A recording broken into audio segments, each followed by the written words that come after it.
আজকের এই যাত্রাটা শুধু ট্রেন জার্নি নয়। আজ আমি আর অর্পিতা চলেছি লালগোলা থেকে নৈহাটি ধনধান্য এক্সপ্রেসে। সকালের নরম রোদ, জানালার বাইরে সবুজ প্রকৃতি আর একটা অদ্ভুত শান্তি।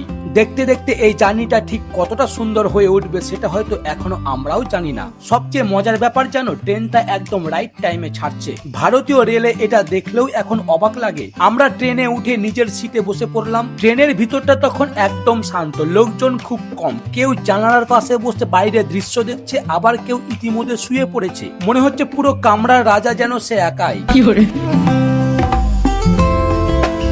এই সময় ট্রেনে উঠলে একটা আলাদা শান্তি পাওয়া যায়।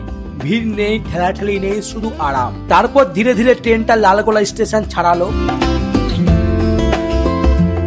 আর শুরু হলো আজকের এই সুন্দর সফর। ট্রেন যত এগোচ্ছে বাইরের দৃশ্য যেন আরো সুন্দর হয়ে উঠছে। রেল লাইনের পাশে সবুজ ঘাসের গালিচা, সকালের ঝিকিমিকি রোদ সেই ঘাসের উপর পড়ে একদম সিনেমার দৃশ্য তৈরি করছে।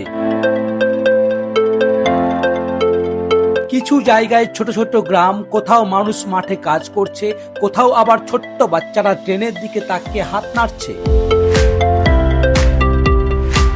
এই ছোট ছোট মুহূর্তগুলোই হয়তো ট্রেন জার্নিকে এত স্পেশাল করে তোলে।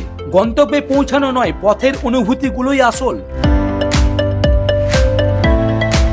শুরুতে ট্রেন প্রায় ফাঁকাই ছিল, কিন্তু ধীরে ধীরে প্রতিটা স্টেশন পার হওয়ার সাথে সাথে ভিড় বাড়তে শুরু করলো। এক সময় যে কামরাটা শান্ত ছিল সেটাই এখন ধীরে ধীরে জমে উঠছে।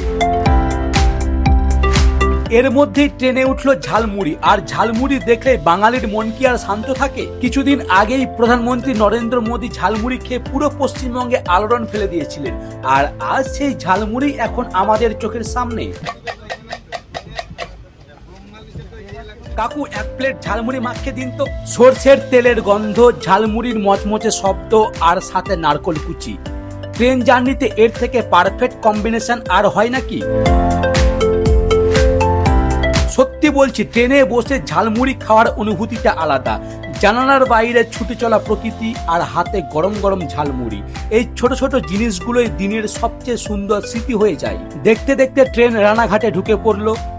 এখান থেকে বুঝলাম নৈহাটি আর খুব বেশি দূরে নয়। এখন ট্রেনে আগের থেকে অনেক বেশি ভিড়। কেউ অফিসে যাচ্ছে, কেউ আবার বাড়ি ফিরছে। প্রতিটা মানুষের আলাদা গল্প, আর সেই গল্পগুলোর মাঝেই ছুটে চলেছে এই ট্রেন। জানালার বাইরে তাকালে মনে হচ্ছে সময়ও যেন ট্রেনের সাথেই দৌড়াচ্ছে। অবশেষে আমাদের আজকের এই সুন্দর ট্রেন জার্নি প্রায় শেষের পথে। লালগোলা থেকে শুরু হওয়া এই সফরে ছিল সকালের প্রকৃতি, ফাঁকা কামরার শান্তি, মানুষের ছোট ছোট মুহূর্ত আর ট্রেনের ঝালমুড়ির সেই চিরচেনা স্বাদ। সত্যি বলতে কিছু জার্নি গন্তব্যের জন্য মনে থাকে না, মনে থাকে পথের অনুভূতির জন্য। আর আজকের এই ধনধান্য ট্রেন জার্নিটা আমাদের কাছে ঠিক তেমনই একটা স্মৃতি হয়ে রইল। ভিডিওটা ভালো লাগলে লাইক করবে, কমেন্ট করে জানাবে তোমাদের প্রিয় ট্রেন জার্নির স্মৃতি, আর সাবস্ক্রাইব করতে ভুলবে না। চলো নৈহাটি নামি।